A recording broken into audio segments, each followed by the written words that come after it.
जिस जुर्रत और बहादुरी के साथ हमारे निडर सहाफ़ी ने वज़ीर आला साहब को परेशान किया, उनसे सवालात पूछ के, और फिर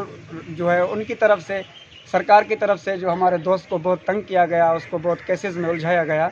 तो मुझे एक शेर याद आ रहा है जो मैं अपने दोस्त के नाम करता हूँ कि मुझको चलने दो अभी कि अकेला है मेरा सफ़र, मुझको चलने दो अभी कि अकेला है मेरा सफ़र, अगर रास्ता रोका गया तो काफ़िला हो जाऊंगा, तुम गिराने में लगे हो तुमने सोचा ही नहीं, तुम गिराने में लगे हो तुमने सोचा ही नहीं, अगर मैं गिरा तो मसला बन के खड़ा हो जाऊंगा। सो हम ये अपने दोस्त को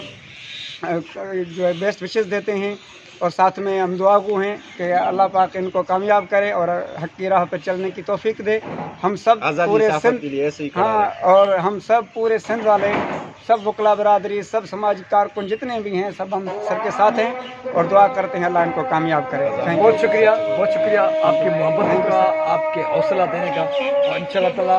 आपके हौसले, आपके साथ के साथ ये हक और सच का काफिला जारी हो सके। बहुत शुक्रिया।